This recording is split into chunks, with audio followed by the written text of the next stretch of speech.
tutti e ben trovati su Learnamo.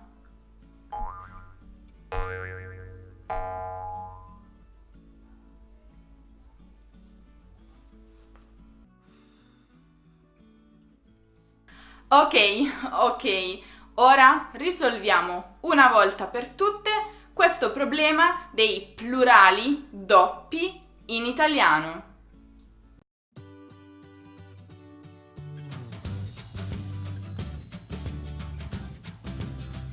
Eccoci qua con una nuova super video lezione di Learnamo, la migliore scuola di italiano al mondo. Dici che mi sto montando la testa? Sì, dovresti abbassare la cresta. Dovete sapere che in italiano esistono parole che hanno due forme di plurale diverse, ma che tuttavia non sono sinonimi. E già, nella maggior parte dei casi i due plurali hanno significati e usi molto diversi. Oggi andremo proprio ad indagare queste parole con doppio plurale e andremo a notare le loro differenze. Iniziamo subito con il braccio. Questa parola ha due plurali, i bracci e le braccia. Il femminile, le braccia, indica gli arti superiori dell'essere umano. Per esempio, io ho due braccia. Solo io, ovviamente. Il maschile, invece, si usa per tutti gli altri significati. Per esempio, i bracci della gru, i bracci A e B di un edificio, i bracci meccanici e così via. Un'altra parola che crea non pochi problemi è il muro, con i suoi due plurali, i muri e le mura. Il maschile, i muri, si usa per indicare le pareti di una casa, interne o esterne, ma anche quelle che costeggiano le strade.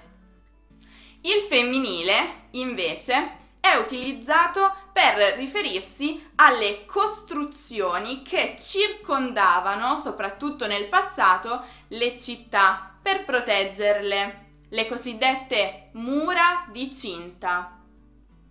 Però il femminile si usa anche per indicare una casa nella sua totalità, una casa nel suo complesso.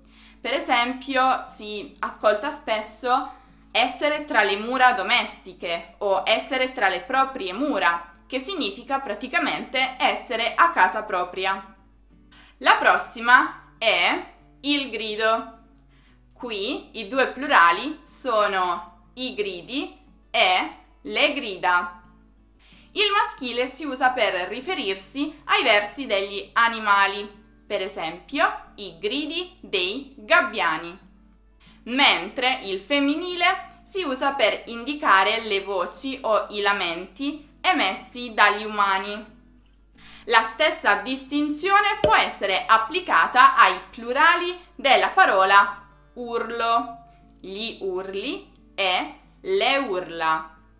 Ora tocca all'osso, con i suoi due plurali, gli ossi e le ossa. Il maschile si usa per indicare vari ossi presi separatamente. Per esempio, Rocco dà sempre due ossi alla sua cagnolina Lilly. Le ossa, invece, indica l'insieme dell'ossatura umana.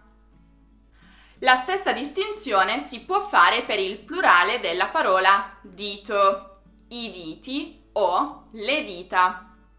Il maschile si usa in riferimento a alcuni presi separatamente. Per esempio, questi sono i miei diti indici. Invece il femminile si usa per indicare la loro totalità, il loro insieme. queste sono le mie dita. Lo sapevi che nel nostro negozio online, l'Ernamo Collection, puoi acquistare tantissimi prodotti alla moda? Non solo le maglie che indosso in queste foto, ma anche tantissima altra merce. Sfoggia un po' di alta moda con i tuoi amici. Cosa aspetti? Il link è nella descrizione. Ce n'è qualcun'altra? Ah sì, il fondamento, i cui plurali sono i fondamenti e le fondamenta. Il maschile indica le basi, i principi di una disciplina o di un pensiero e così via. Il femminile, invece, indica le strutture su cui poggia un edificio, per esempio le fondamenta di una casa. E per quanto riguarda il lenzuolo, i lenzuoli o le lenzuola, il maschile si usa per indicare più lenzuoli presi uno per uno, mentre il femminile indica la coppia di lenzuola con cui si prepara il letto. Facile, no? Ah, quasi dimenticavo il labbro, con i suoi plurali, i labbri o le labbra. Il maschile, i labbri, si usa per indicare i bordi di una ferita o i margini superiori di una fontana. Il femminile, invece, indica le due parti di cui si compone la bocca o altre parti anatomiche. Inoltre vorrei menzionare anche il filo. Che differenza c'è tra i fili e le fila? Dunque, il maschile si usa per il suo significato concreto, i fili del telefono, i fili della luce e così via. Mentre il femminile sta per trama di un ordito e dunque in senso metaforico intreccio, per esempio le fila di una congiura. Attenzione però, le fila è solo il plurale di il filo. Dunque non confondetelo con il plurale della parola fila, la fila, intesa come serie, successione. Infatti, il plurale di fare la fila non sarà fare le fila, ma sarà fare le file. Recenti studi dimostrano che iscriversi al nostro canale aiuta a ridurre stress, disturbi cardiovascolari e intestinali. Cosa aspetti? Che facciamo? Ne vediamo un'altra? Dai, sì, l'ultima. Il corno. I suoi due plurali sono i corni e le corna. Il primo, i corni, si usa per indicare degli strumenti musicali, ma anche le estremità di qualcosa.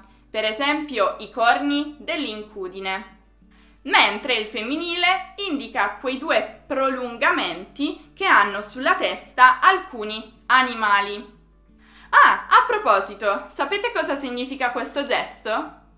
Significa fare le corna, cioè tradire il proprio partner sentimentale. Se lo fate in riferimento a una persona, le state dicendo in maniera poco elegante e anche un po' offensiva che è stata tradita, che è cornuto o cornuta.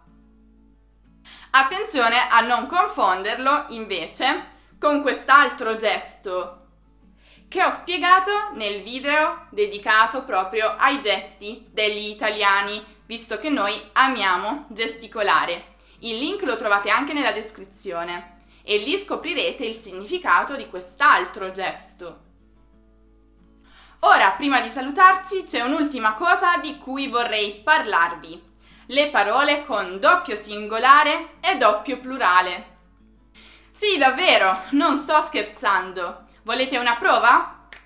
Eccola. Orecchio, orecchia, orecchi, orecchie.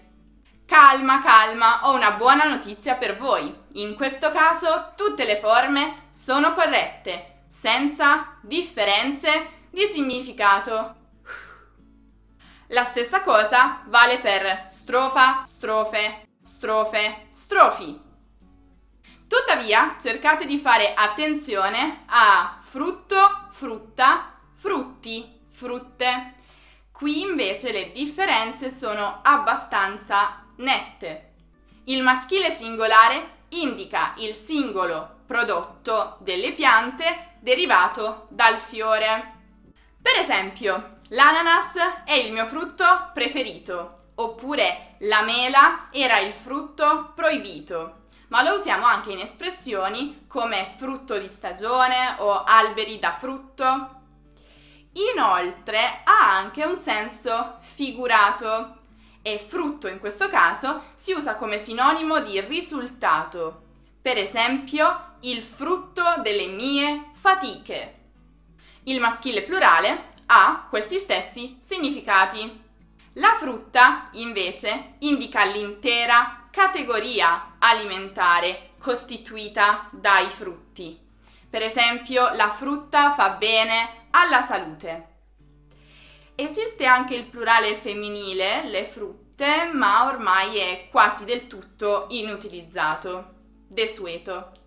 Bene, spero che d'ora in poi avrete meno dubbi quando utilizzerete queste parole con plurali doppi. Anzi, vogliamo fare una prova? Scrivetemi nei commenti alcune frasi utilizzando queste parole. Vediamo se avete capito tutto. Ah, se volete potete anche seguirmi sui social media. Scrivete Learnamo su Facebook, Instagram e Twitter. Ci sono tanti contenuti extra. Vi aspetto!